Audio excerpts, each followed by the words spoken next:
Direct from Fort Meade, Maryland, this is DINFOS Live.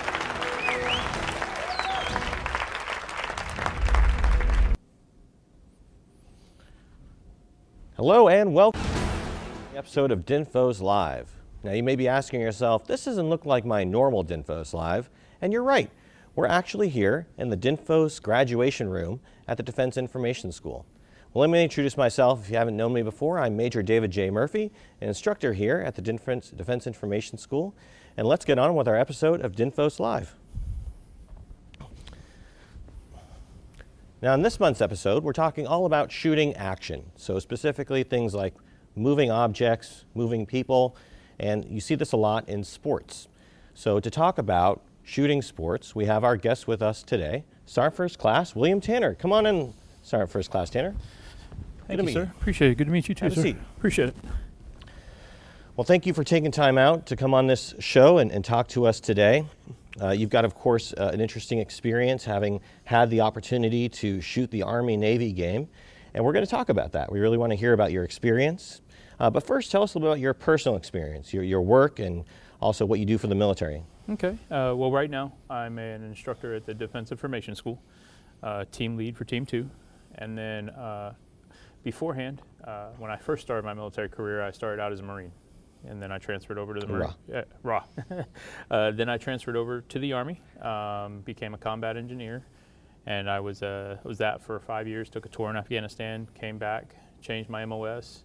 About a year later, 2013, came here to DINFOS, and then from here, 3 months after that, went to Germany, and I was there for 3 years with the 2nd Cavalry Regiment. Wow. And Operation Atlantic Resolve happened over there. It's kind of where I cut my teeth as a photographer. And after that 3 years, 2016, went to our Fort Bliss, 1AD with a 24th PCH. I was there for about 10 months. I deployed for 6 of those 10, almost. And while I was there, I got accepted to Syracuse. While I was deployed out to Poland and Latvia and Stuttgart. And so when I came back, 4 months later, I was off to Syracuse. Went to Syracuse, graduated Syracuse program, the military photojournalism program, and came here. And I've been here since 2018, and I leave here next year. Okay, great. Well, that's awesome. Well, you know, obviously that's a big change you did, changing services and changing careers. What actually inspired that change for you? Mainly I wanted to remain active duty. When it came to changing the branches, I love the Marine Corps, never say anything bad about the Marine Corps, but I needed to stay active duty and not go into a reserve status, so just transferred branches. My MOS was full up at the time in the Marine Corps, so I just ended up transferring branches. When it came to job, I felt I had done my fill as an engineer, and I wanted to see what the Army life was like outside of the engineers, and it's going to become a helicopter mechanic or air traffic controller. I thought that would make good money outside of the military. I never really planned on staying in, but when I got offered this job, I was told by the staff sergeant at the time, like he thought I'd be really good at it, and I kind of agreed with him, and I thought that it'd be great to be able to go to other units and be able to do what they do and take photographs of it, and then when they had to go to formation in their unit, I could go off and edit the photographs and write stories. So that's what I ended up doing. Yeah. And I love it. It's the best job I've ever had in my entire life, and I had quite a few jobs outside of the military, and I swear by this job. I think it's excellent. That's great. That's great. And you've had a full military career now. So, yeah, never really know which direction you're going to go sometimes, but glad it worked out well for you. So talk to us a little bit about the Army-Navy game. So you got the experience to cover this really, famous game. Of course, we had our own little rivalry here in the schoolhouse because we are a joint school. So talk to me about getting the opportunity to shoot this game and what that was like. Okay. It was amazing. I'm really appreciative of the opportunity to do it. It's something that I've been wanting to do for a while. When I was at Syracuse, I was able to shoot some college basketball, college soccer, but this put me on a front stage, because it's a national game. Everybody pays attention to this game. It's a huge deal, especially for us in the military. So started out the night before, just getting my gear together, taking 2 different kits and trying to combine them and make sure that I had what I needed. Wasn't going to get any interviews or anything like that. I was strictly going to get B-roll footage along with photography and maybe a video vlog. So I made sure that I consolidated my kits, my camera kit, my D750 kit, which is similar to the ones the students have, and then my personal kit, which was a Z50. And so I designated the 750 for the video and the Z50 for the photo. I made sure I had everything for each: lenses, cleaning supplies, wipes, things of that nature. Put it in a kit, got ready, left at about 10 o'clock on Saturday, drove 2 hours to Philadelphia. As soon as I got there, got to the front gate, and the police officer asked me to hold still, and had like a ball with his dog, and was like getting him to sniff the ball, and then he came up to me with the dog and was like, "Can I follow you?" Okay, I'll go with that. So walked forward. He ended up, I guess, because I'm walking into an arena with a huge bag, Sure. having to check it. Went through the press stop. They checked the bag again. And then I ended up going to a press holding area down inside the tunnels of the Philadelphia Eagles stadium. And it was awesome. I got to walk, and they have pictures down there and up there, and you just get to walk along the tunnels that the players do and the coaches do, and historic figures of, in sports have walked, which I thought was awesome. Got to the media room, was able to put down my stuff, grab my cameras. I had my D750 that went here, and then I had like a shoulder kind of M4 strap for my personal camera, put that on, got the vest that they give you, the red vest to put on, and went to the field. And immediately just started shooting all the pregame warm-ups. I was out there for about an hour before the game started. Tried to get all the pictures I could get and all the B-roll I could get that was undisturbed by all the excitement that was just about to happen. As soon as that started happening and this game started getting close to starting, all of a sudden, we had flyovers by jets, we had helicopters flying over, we had parachutists jumping in, we had the works, the national anthem, everything. It was amazing. It's kind of like we were speaking earlier, and Super Bowl-ish feeling, you see it on TV. I've been watching the Army-Navy game for as long as I can remember. And you see all the events on TV, but you never really experience it unless you're there. And it was just so strong, and everybody so loud, and everybody was having a good time. And so it was just a wonderful time. I shot the first half. I got video one direction while I was shooting the other direction with my other camera.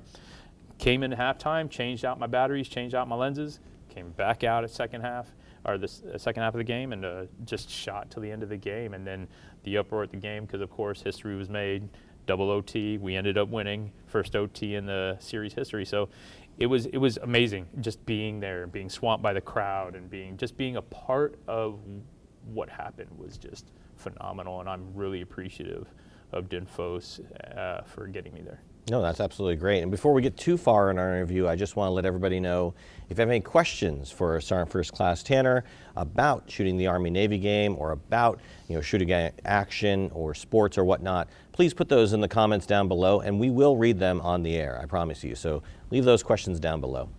All right, great. Well, obviously a pretty interesting experience for you all. Talk to me about the kit you actually took with you. Like you said, you mentioned you had 2 different camera bodies, but what kind of lenses were you choosing, batteries, memory cards, all that fun stuff? What went into your kit selection? So when I broke down the 750 kit, the Nikon D750 kit, it's, like I said, it's similar to the ones that the students have. The instructors are given that kit to be able to teach from it. Mm-hmm. So there were things in there like shotgun mic, rails for the shotgun mic to go on, cords that attach to the camera from the mic. Those are things that I kind of did away with. I didn't take with me because I wanted to free up space, and I wanted to make sure that whatever I needed, I had immediately available to me. I had a 50mm lens, I had the 200mm lens, a 70mm lens for the D750. I also made sure that my memory cards were cleaned out, that I had 2 64 gigs and 2 32 gigs. Ready and available, ready to go. So I brought my own personal kit when it came to memory cards. Batteries, had 2 batteries for the D750, had those charged up. I also charged up the A batteries, even though I was not bringing the mics. wanted to have them on me just in case. Just made me feel better, I guess. Didn't bring any uploading equipment like wires, USB cords, or anything like that because I wasn't planning on doing any uploading at the game. I know that there were other photojournalists that were there, and they'd go back to the media room and they'd upload, and then they'd go back out to the field, and they just that constant battle. Because I was doing it for this show and for DINFOS, I had the luxury. We'll call it a luxury. I had the luxury of not having to do that. I could just gather my imagery, bring it back here, and then over the rest of the weekend work on it and have it ready. For my personal kit, my Z50. Pretty much the same thing. I have a 250 lens for that. I also have some macro 16mm lenses that I brought out there just in case I could get some really in-depth shots. It turns out that because the lens that I have, the macro lens that I have for that is actually for the camera body for the 750. I have an adapter for it, but having to switch lenses because I was constantly switching lenses throughout the game, it was bulky, and so I ended up bringing just a small 55mm and just smaller lenses. I made sure that I mounted the long lens, so my 200 on one, my 250 on the other, and those were mounted so that way, excuse me, when I actually carried lenses on me, the smaller ones were the ones I was carrying on a constant basis. So when my cameras hung from me, the longer ones hung, so it wasn't so clunky in the pockets. Was there anything you wish you could have brought, or maybe not forgot, but something like, oh man, I wish I had that thing because now I'm anticipating something I didn't know before I got here? I definitely wish I had a gimbal to get video smoother, to be able to pan better. A gimbal would have been awesome for video. In an ideal world, I'd love to have a chest mount, a GoPro. I saw some people with a GoPro on. Oh, wow. It's not like the games we have around here or local games when we play Army, Navy, flag football games and stuff where you can just strap this GoPro on. Of course. Because it's on a big university, you can't do that. And so I would have liked to have one on me to be able to follow myself around. Sure. And when I got up into the huddles and stuff like that, I think that would have been a cool thing to see. So there are a couple of things I would have wanted. Harness to hold on, that would have been nice. Yeah. But I worked with what I had. Absolutely. Now you mentioned there were some other media at the event. Obviously this is a very well-known and highly sought after game to cover. Talk to me about your interactions with other media. What media you saw there, both military and civilian, and your interactions with them. So there were a lot of media out there. The main media was CBS Sports, and they were lined up right next to me on the sideline. Pretty much in an event like that, because I would assume the ownership rights of the event are with that conglomerate. So whenever they wanted a shot or needed a shot, they would, and I had the shot they wanted, they would step in front of me and then they'd move. But they were very polite, they weren't rude, more authoritative than anything else, because they have to get the shot. That's live. Yes. So they have to get it. There were lots of other photographers there. Some were military, I believe. We were all in civilian clothes, so it was really hard to tell, but you could tell how they conducted themselves, that they may have been military. The school themselves had their own PA, their own photographers who kind of wanted to keep all the other photographers at a distance from the team so they could get their shots. Of course. And then, everybody else, I met a lot of nice photographers. I met one that was out of New Jersey. I met one that was out of Philly. And they actually, at the end of the game, when the field got empty, we all stood at the 50-yard line, and they took pictures of each other with each other's phone to commemorate it. Sure. And who else do you want taking your photo? You can take a selfie, but if you got a professional photographer there that you can give your phone to, I thought that was pretty cool. But they were wonderful. I couldn't have asked for more. We were having conversations. The freshman players behind me, they weren't dressed out in uniform because they're freshman players. They're redshirted. So they had their sweaters on and their beanies on, and they're all standing behind us. There's 20 or 30 of them, and the CBS Sports videographers right next to me. And it's kind of like a triangle. We're We're talking with them. They're talking with us. They're looking at what we're shooting. They're saying, "Oh, that's awesome. You know, that's a great picture. That's a great video." So it was just like a trifecta. It was really, really cool. It was a great experience. Well, that's great. Hopefully you made some good friends and networked with some other professionals, and maybe you'll engage with them or see them again at other events. I hope so. Absolutely. Well, that's great. Well, let's get on with talking about some of the photographs that you actually shot out there. So I think the first one we're going to look at here is of a player, an Army player, catching a football. So you talk to us a little about this photograph and kind of what went into it. Okay, so this was the Army was, when I first came out on the field, the Army was in front of me, but then they transitioned over to the other side of the field to allow the Navy to where we were. So I walked around the field and got to this field, and they were doing warm-ups. Warm-ups consisted of routes. They had linemen hitting dummies, tackling dummies. They were actually hitting each other, trying to just get each other. It's like a boxer who gets his face slapped before the bout. He wants to get his face ready for the punches he's going to get. That's what they were doing with each other. So having played the sport, I've been playing football my entire life. Wow. And so I kind of know what I want to see and where I want to see it. And I lined up on the receiver line where they're going out running their routes. He was actually running an inside curl, so he was running up and then turning inside. And I watched it, and knowing what I know about the sport, I positioned myself behind the receivers, backed up a little bit, and just tried to catch what I could. I wanted to catch the solid pass. I wanted to freeze it. I didn't want to blur the motion, and I wanted to put him in rule of thirds. I want to put him right where you could see everything else that was going on to his left, but at the same time, you could get a solid photo of him catching in his hands, and I was lucky enough to do that. Yeah, I like this nice leading line of the actual field line going to the person, so that's pretty nice there as well. Okay, great. Well, let's go ahead and go to the next photo. I think this is kind of a funny one, a cute one. You got this gentleman here who is showcasing his muscles while wearing a American Captain America style helmet. Talk to me a little about this photo, what's going on here. So he called himself A-Man. And he was kind of like a mascot for the West Point cadets. Okay. And I believe he is a West Point cadet himself. He took the fur jacket that we wear, or the faux fur jacket, as it were. The fleece? The fleece. There you go. And cut the sleeves off so that he could show his massive guns. And just stood around, just hyping everybody up. When touchdown was scored, he'd go out and do push-ups on the field. He'd jump around.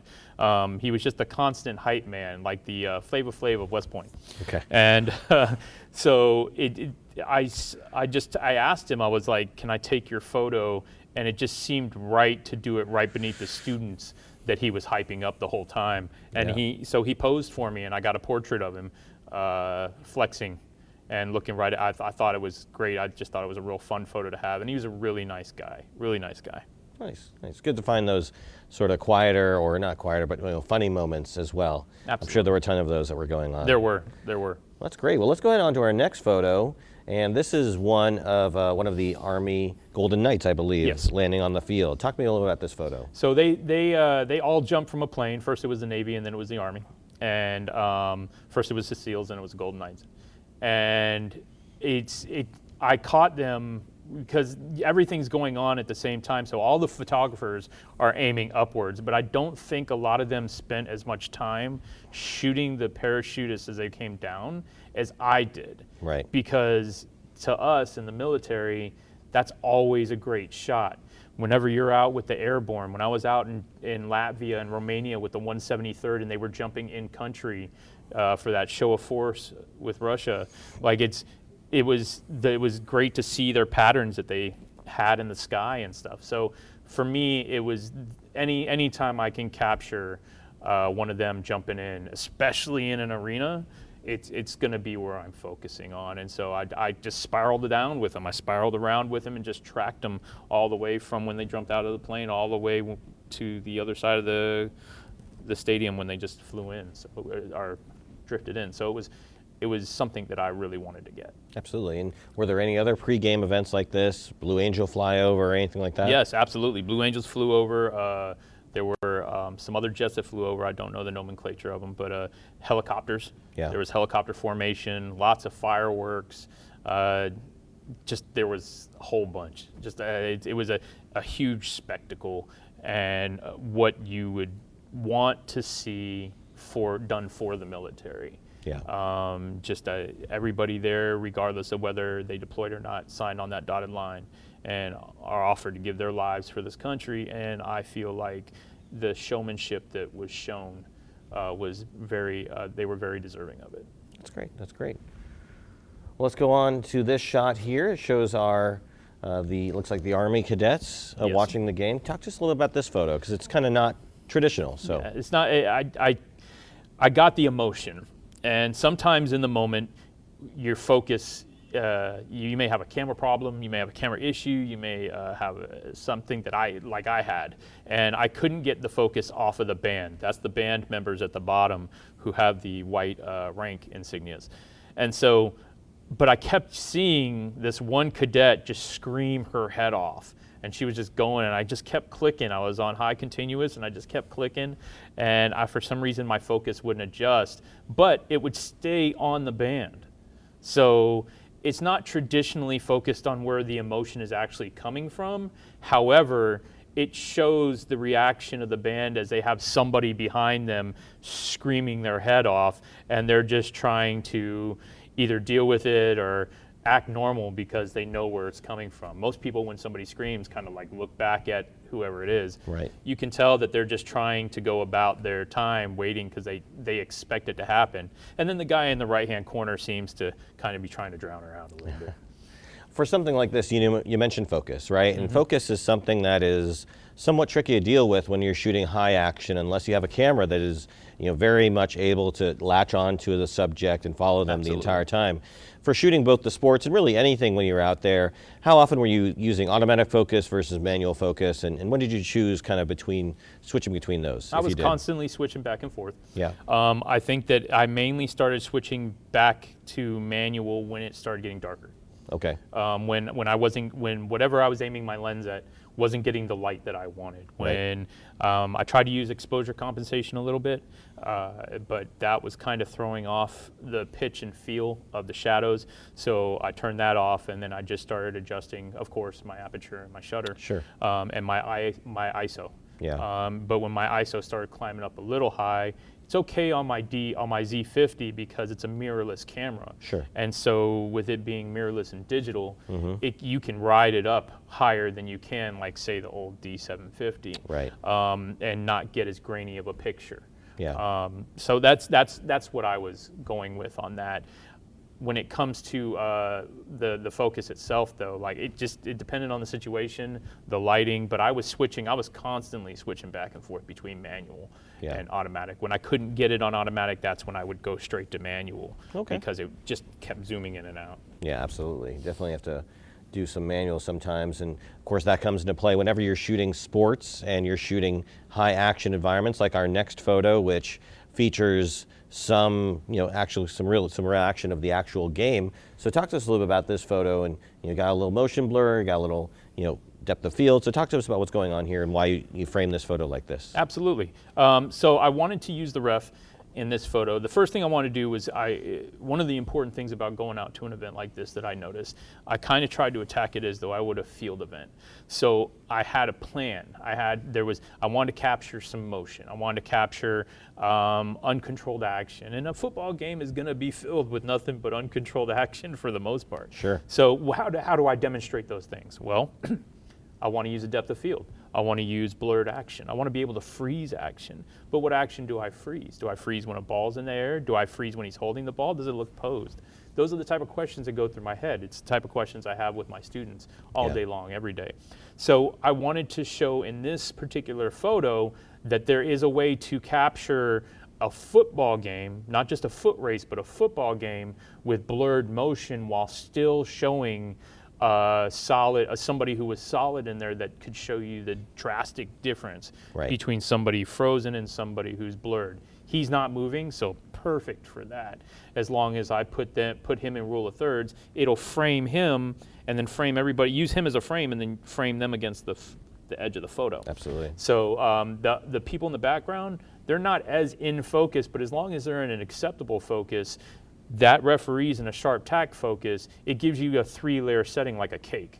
Sure. And I think that it's a great representation of blurred action. Absolutely. Not every photo has to be the typical Absolutely. sports hero shot, right? You can go and look for those variety of angles and variety of compositions that make for a overall story that you're trying to tell. Absolutely. Not everyone's going to go on the playing card, so to speak. But we do have some a little bit more traditional style frozen action sports photo like our next photo. Talk to us a little about what's going on here.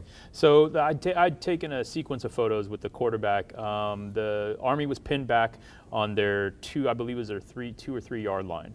And the quarterback kept having to drop back in the end zone to throw. And on this one, he had just gotten the ball out. I got him cocked back, ready to throw, but I didn't necessarily get the ball coming out of his hand. But what I did get is the defense still tackling him or hitting him after the throw. So I used this to stop because I wanted to freeze the quarterback's arm. So I actually went with stop motion or frozen motion with this one, so that I could actually capture the moment and try to get everything solid. So I went ahead and sped up my shutter speed. But it seemed to work out. I didn't get the ball in. Most traditionally with sports photography, in my opinion, and from what I've been told by my friends who actually shoot NFL and other realms, you always want to try to get a ball in there. But this spoke to me. This told me that hits occur. Right. Hits occur. Football's a violent game, Sure. and you don't always have to have the ball around you to actually be involved in a collision. So Absolutely. I thought that this definitely showed that. What decisions were you making with regard to the choice of shutter speed you chose versus, of course, having to compensate with higher ISO and aperture and all that? How are you making that decision with regard to what shutter speed to choose, and what shutter speed did you typically shoot at? So because I had a mirrorless again, the technology was better, so I could drop down to 1/50th of a second and compensate with the aperture being around f11, f16. Sure. And that way, there's reciprocity. Yeah. And I can actually balance the exposure of the photo while still trying to accomplish what it is I want to accomplish. And I think that's one of the advantages of teaching here is that as much as we go out and we shoot, before I came here, I could show you what to do on a camera. I couldn't necessarily tell you this button is what this meant or what have you, but when I came here to teach, I had to relearn all that and be able to break it down for my students. So for me, it helps me remember when I'm out shooting now exactly what it is I want to do, and it just so happened that I had gotten done with the class I'm in now, teaching them reciprocity, like the day before or 2 days before. There you go. So it was automatically in my head, hey, if I'm dropping the shutter, I got to raise the aperture and vice versa. So it's one of those things where if I wanted to blur motion, I knew that I needed that shutter to stay open. So I had to get a smaller aperture or vice versa. So Absolutely. It was fresh in my head. Now, of course, when shooting action, let's go to our next photo. This is another action photo. Now, when talking about shutter speed specifically, if I want to freeze action, that's my main goal when I'm shooting sports, perhaps. What would you recommend is sort of the best shutter speed to use when shooting something like a football game? It just depends on the type of photo you want to shoot.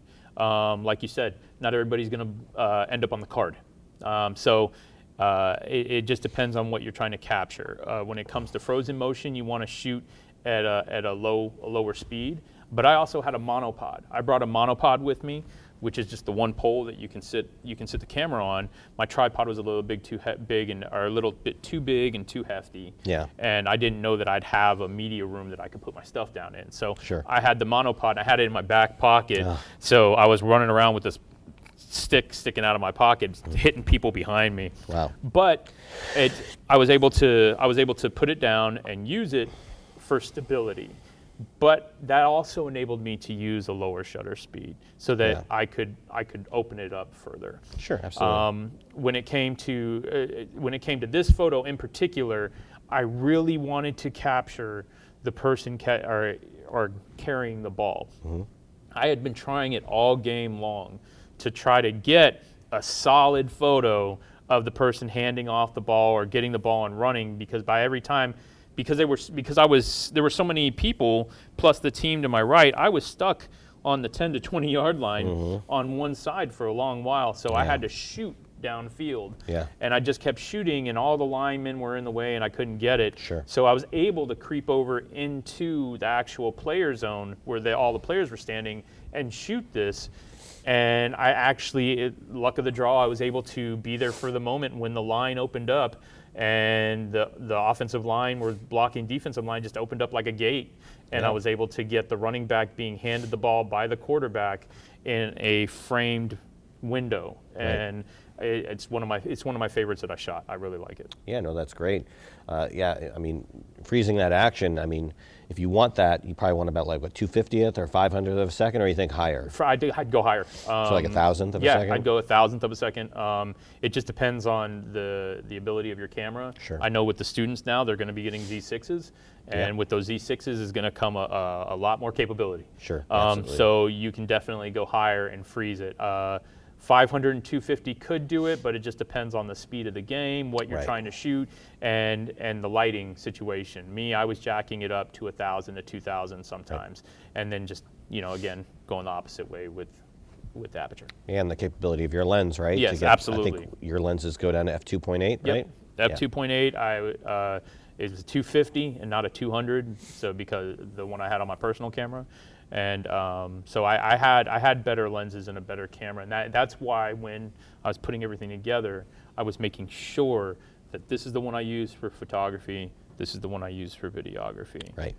What were the equipment your counterparts were using at the game? I'm sure they had probably some pretty long glass, like 300, 400, 500. What kind of cameras and lenses were they using? Absolutely. So they were using the mirrorless cameras, of course. I saw some using Nikon. I saw some using Sony. Okay. Sony's not something I've used ever since I learned how to shoot a camera here at DINFOS in 2013. I've been Nikon, and I've been Nikon ever since. I used a Canon out when I went with the 24th PCH, and I deployed out to Poland. Okay. I came in on somebody's kit, and they had a Canon. I think it was like a 5D or 7D or something like that. And I used that, and it was just, the muscle memory was weird. Yeah, I was used to a Nikon. So I haven't really used anything but Nikon since. What about lenses? Lenses, I have the Nikkor lenses. I saw them, like you were talking about, they had like the 400s and the 500s, and those are huge lenses. Right, of course. And I got to use those at Syracuse for the games, and the strength it takes to hold that lens up. Sure. You can see why they have a monopod mounted underneath, because holding that thing is just for such a long period of time hurts. But they had that. They had the monopod, they had those long lenses, they had the newer Sony mirrorless. They had I saw a couple Luminexes. Oh, okay. They were out there doing video with Luminex, which is like a DSLR, only, you can shoot. It's mainly used for video, at least we have. So I saw a whole bunch of stuff. I tried not to be jealous, and I tried to just kind of, okay, this is what you got. You know how to do what you know how to do what you know how to do with what you got. Sure. So just try your best at what you're going to do. Absolutely. Let's see what your best was for this next photo here. A little boy on the sidelines. Talk to me about this photo. What drew you here? So what drew me there is the emotion he was showing. It's kind of how we all felt at the time. There was a fumble. By the Army, one of a couple. I don't want to say it, but there was one of a couple, and so he was holding up his hands and giving his look. But his mother was also behind him, and every time she would turn around, he would start doing push-ups. So I got another picture of him doing push-ups. I didn't have it here, but the emotion he showed in this. When they fumbled, and he kind of looked back at his mom, who had been telling him to stop doing push-ups the whole time, and looked back at her for kind of reassurance when he saw the fumble. To me, it was like, you have all these grown adults that are on this sideline, grown men that are dressed up to play football, and you have this one kid on his knees doing push-ups right on the sideline with everybody else. Generals are out there, command sergeant majors of the Army are out there, and here this little kid is amongst them all, just being able to enjoy a moment that everybody would want to be able to enjoy at that age. And I thought it was, the look on his face was just priceless. Yeah, we would all have been so lucky to be able to go to something like this and be on the sidelines at his age, I'm sure. So that's great. Yeah, capturing those quieter moments, also something you have to think about, right? It's not just all action and catching touchdowns and whatnot. And we have another, of course, quieter moment, kind of looking at something from a different perspective. Tell us about this photo. Way more, to me, and I've learned this, Rod Foliente, he's another instructor here. He's my kind of partner in crime with photography. And, you know, he taught me when I came in to pay attention to the quieter moments. Yeah. And so I saw that all the uniforms had different sayings on them, even though they were all 1AD. You had some that said Vikings. And I saw this one linebacker come off the field, and his said "happy as hell," and I was like, "That is awesome." And I just asked him as he came off the field. I said, "Can I take a picture of your jersey?" Because I'm used to asking people if I'm going to be up near your name tag, like making it awkward. Right. I at least want your consent. Yeah. And he said, yeah, and he just stood there. But before he said, yeah, he was like, and then he said, yeah. So that's why I took it. And I thought that, again, I'm a huge fan of the Army uniforms every year and the Navy uniforms. I love what they do with them. But these in particular kind of touched me in the heart because one of the best units I ever served with, 24th PCH, was based with 1AD out in Fort Bliss. So we were a part of 1AD. So it kind of hit home a little bit that these were the jerseys and these are the uniforms they chose to wear. And PCH is Press Camp Headquarters, Press Camp right? Headquarters, yes. Okay. 24th Press Camp Headquarters out in Fort Bliss, Texas. Okay, great. And we have another photo here that's kind of a rally shot, right? Like the team is kind of getting around. And what's going on in this photo? So the defense came off the field. They had just had a stand, and the linebacker coach called them all over. So you got a mixture of most of the linebackers, some of the DBs, defensive backs, and they're talking, they're scheming, they're going over. Hey, this is what I just saw on this play. This was the formation that I just saw. What were you doing here when I saw you cover the hole down on a blitz or come down, crashing down on the defensive end? So these are the moments for me, being somebody who plays football and has played my whole life. I feel like these are the moments that mean a lot. Yeah. Because this is where, if you're not holding your defense, if you're not taking a defensive stand, and you need to come back, recalibrate, get everybody on the same page, and move forward as a unit. Right. It's one of the things I love about football. When I was playing semi-pro, high school, professional flag, and then all the flag football teams I played for, my biggest thing and my biggest love for this sport is the teamwork and the camaraderie, right, and the brotherhood it can build amongst the players. And this showed it to me. Nobody was talking, nobody was arguing, everybody was paying attention to the coach, and the lead linebacker was sitting down explaining what his defense was doing, and I thought that was a very potent picture. Yeah, now obviously for this shot, you've got a wide angle lens on, yes, right? So you've had to switch from your long lens to a wide lens. Yes. How long does that take you to switch between lenses, and when are you sort of making that decision to commit to change lenses? So I make the decision when I see what I want to shoot. When I see that there's something I want to get. It's kind of a split-second decision sometimes. With this, I was out shooting the field. I saw them come off, and then I was still continuing to shoot, and then I heard them talking. I turned around, and they're huddled. So here I am, reaching into my small little pocket to take it off, take off my 250, put on my 55, and shoot. So for me, I've done it so often and so much that I know the cameras that I'm working with. I've worked with the D750 for years. Right. My own Z50. I go out and shoot with it personally, so I know how to, not really look, but I know where the button is and how to turn it and right, everything. So for me, it becomes more of a just real quick switch it over. But it can take a while depending on you can miss moments. Yeah. There are moments like you can in the middle of there were a couple times during the game in the middle of a lens switch, I missed a moment that I really wanted to grab. And as a photographer, you got to kind of accept that and move on. It can be frustrating. I wish I had 5 camera bodies around me with a different lens, but in reality, you just got to kind of move on and make sure that you're getting what it is you can get and how you can get it.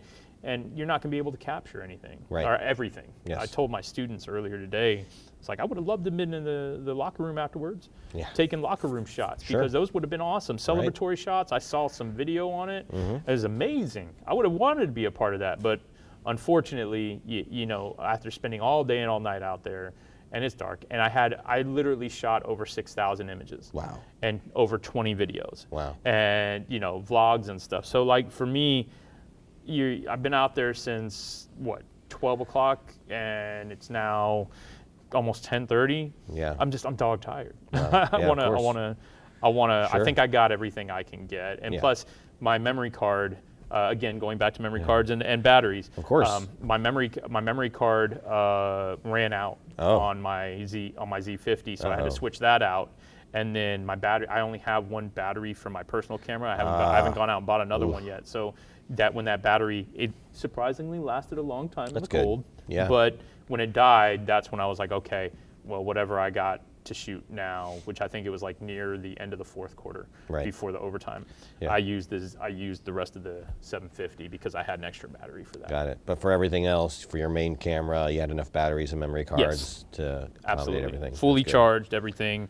I had enough because I brought the extra stuff with me. Had I not, or not charged my batteries all before the night before, I definitely would have been hurting. Yeah, no, absolutely. All right, well, let's go to our next photo. This is a sort of a warm embrace here. But it's two players, I guess, embracing after the game is done. Talk to us about this photo. So this photo right here, again, everybody was clamoring around. We came off the sidelines. It was a mad bum rush from everybody, and of course, being in a situation like that, celebratory shots. You start to think of redeployments, of when family members meet up and soldiers are kissing their babies for the first time that were born while they were gone. And I've covered my fair share of redeployments and deployments. So for me, that's immediately what came to my head. So I had to find players. I had to find players' interactions with students. I had to run around and find those things. What I was able to get this, and I was able to get a couple other ones before everybody in the stadium bum rushed the field, and I was up like this the whole time. Oh my gosh! Just squished, and it was an amazing feeling. I hope I didn't catch COVID, but like it was a great feeling being in the middle of all that and being a part of that, and I was glad I was able to capture this moment before all that happened. Absolutely. All right, well, we got one more photo before we go to social media. So again, if you have any questions for Sergeant First Class Tannner, put those in the comments down below and we will read them on the air. So let's go to your last photo that you have here. It's a member hiking the ball. I know you'll like this photo quite a bit, so talk to me about it. I love the way I framed this photo. My wife loves this photo. This is one of her favorites. I was able to get the center and the punter practicing for holding the field goal kick. Yeah. And again, this is why it's so important to be at an event early. Sure. This happened in the pregame. Yes. And not during the game. I mean, it happened several times during the game when they were kicking the field goal, but I couldn't stand out on the field in the middle of all that. Right. So I was able to get this shot as they were practicing in the end zone or right outside the end zone in pregame. And I love the way I composed it. Not to sound egocentric or anything like that, but I was able to frame this and fill the frame with these two players and get that moment right before he hiked it. And if you've ever played with a long snapper and a punter or somebody or backup quarterback who holds the ball, there's a relationship there. There's an unseen, untold relationship there because he has to get you the ball and you have to hold it just right for the kicker to kick it. And so they are constantly practicing together. And when the whole team's on the other side of the field doing something, these two are near the end zone practicing together to keep that relationship, that football relationship, crisp. And again, with my history of the game, I knew that was something I wanted to capture, and the way I was able to frame it, I think I did. Awesome, that's great. Well, thanks so much for sharing with us all of these awesome photos. Let's go over to our social media moderator to see if anything came in to the social media channels. All right, well, we did have one question come in from Evelyn. During the game, were you able to move around the sidelines pretty freely, or were you restricted to certain areas? Okay. So at the beginning, I was able to move around freely. It's one of those you rather ask forgiveness than permission. So I had my vest on, and at first I was very cautious. I was very cautious on where I moved, because I'd never done it before. But you had to walk out there with confidence, or people would start questioning you being on the field. Absolutely. So I was walking around, and then out of the corner of my eye, while I'm shooting this ends of the Navy in the end zone, I see a reporter or a photographer running down towards the bench. And I'm like, he's got a red vest on. I can do that too. And so I just ran behind him. I didn't ask any questions. I just ran behind him and acted as though I was supposed to be there. So for a very long while, I was able to run across the bench while they in the middle of the game when the players were, walking around the sideline. I'm weaving in and out of them. That's how I got this photo. It's how I got the photo of the group, the huddle. Sure. I was just weaving in and out. And then finally, that's when I think the West Point PA caught me and was like, hey, you need to stick to the 10 to the 20-yard line. Right. And I was like, okay. But I had my decently long lenses, so Sure. I could get some decent shots from that point, and I was able to be in front of all the other players, the freshman players that were not dressed. Yeah. So I was going to say, could you have gone to like the end zone area to get photos as well? Absolutely. They allow you free reign. There were command sergeant majors running around there yelling through horns and holding up signs saying yell. And I got some B-roll of that. But you were able to freely walk around the end zone. I think it was harder to get to the other side of the field, where the Navy was, or the opposite end zone, because in order for me to do that, I'd have to walk around the touchdown, go into the building, like underneath the stairs, and then I have to walk all the way around the stadium to come out the other side. And by that time, how much am I going to miss? Right. So it's either make the choice of trying to get a different angle and a different view, or capture what I can, the best I can from where I'm at, and don't miss anything. Sure. Try your best to be there for every moment, so I chose the latter. Absolutely. All right, great. Well, thank you. Anything else from social media? This one, basically, it's asking from your perspective as an instructor, how can people train or teach themselves to have, basically to create good quality sports imagery if they're not, near where a lot of sports are played? Okay. Well, there are different things that can happen if you're at your unit. A lot of the uncontrolled action that you'll see can help you capture that. A lot of units have flag football or intramural basketball, things like that.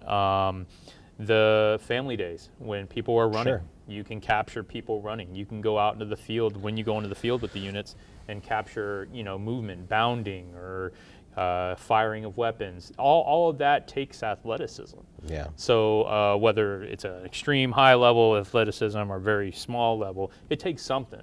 So I think that those are ways to focus on uncontrolled action and not planning on capturing just one solid form of movement. You can freeze it, blur it. You just practice and you practice. I think when it came to shutter speed and stuff, one of the things that I was really trying to practice on, my mentor at the time, he's retired now, but Staff Sergeant Pablo Piedra, he was ComCam. And when I first got out to Germany, I was fresh out of DINFOS. And ComCam took me under their wing, so I'm kind of like a ComCam child, only PA. Sure. And he showed me, like, he took a shot and he showed me immediately he was able to capture a shell coming out, a round coming out of a chamber. Right. And I wanted to do that, and I obsessed over it. And so that day, I think I shot for that day or two. He took me to the range. I went out with him, shot like 10,000 photos. Wow. Trying to freeze this round. And when I did it, I couldn't get enough of it. So then I went to the 9mm range and tried it there, and just all types of stuff. And we got back, and I was like, I showed him, and he's like, I finally got it. And he's like, yeah, you finally got it. And he's like, guess who gets to go through all those photos? You do, big guy. And so, like, from that point, like, I realized taking a lot of photos can mean a lot of work. Yeah. However, like I told my students today, you don't want to cut yourself short. You want to have the material there to be able to access stuff that you didn't know you could even get, or that you even did get. Yeah. You just aimed your camera and shot. Do I think you should blind spray and pray? No. No. I think you should have intention. Absolutely. But I think you should also be willing to do that extra work and have those extra images and take that extra time to go through them in order to give yourself more of a bigger variety of stuff. So that's how I shoot. Yeah, absolutely. Speaking of the shells and coming out of the weapon, there was a photo, I don't know if you saw it, it kind of went viral a little bit, I think earlier this year, where the round actually landed or was suspended in midair right in front of the barrel, right? So it almost looked like the bullet coming out of the weapon, and I was just like thinking of that. You know, you got to shoot thousands of photos to get that one frame. Yep.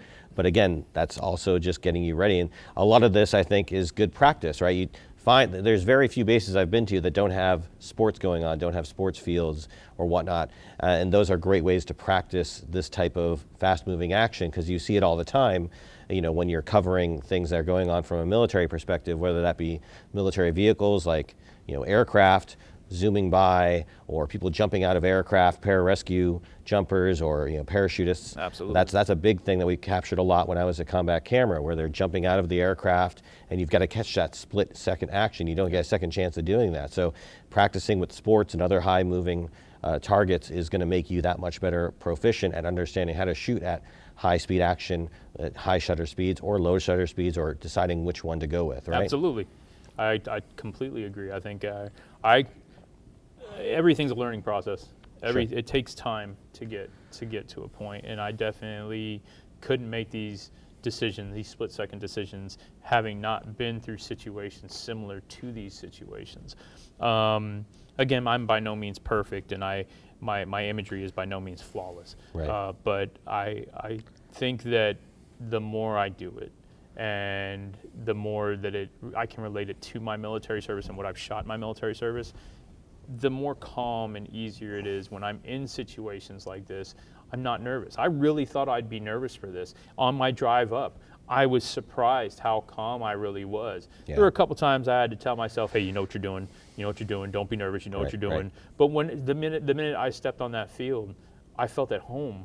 And I felt like, instead of thinking like, can I do it, can I not do it, I ran like a little kid in a candy store. I ran directly to the field and saw them throwing the ball around. I was like, okay, I want to capture this. I want to do this. So to me, it's about the love of the game. Yeah. Specifically this game, football, but in all sports in general, it's about that love of being out there and in the moment and capturing everything it is that you see as much as you can see in a way that you see it. Yeah. Like, so I tell my students this all the time. I personally feel that my personal philosophy for photography is I want to shoot what you see every day in a way that I see it, where you'll look at it and not know what it is right off the bat, but then you see it and say, hey, I never would have thought to look at it from that angle. And that's, to me, that's how I want to shoot the rest of my life if possible. Absolutely. Well, I'm going to one last time. Anything else there? Nope. Okay, I think that was all the social media questions we had. So before we sign off on this month's episode, Sergeant First Class Tannner, is there anything else you'd like to add? I'd just like to say thanks for the opportunity. I enjoyed myself. I had a great time. I'd love to thank my wife. I'm sure she's watching now. I hope so. Yeah, I hope so too. My wife and my kids for allowing me to journey out to Philadelphia and go do this, and just everybody who has supported me, you know, in the past, present, and hopefully in the future. And I appreciate all the love and support. So thanks. Thank you. And we appreciate you taking time out to talk to us about this experience, and of course, going up there to capture it. So thank you again for being a part of the show.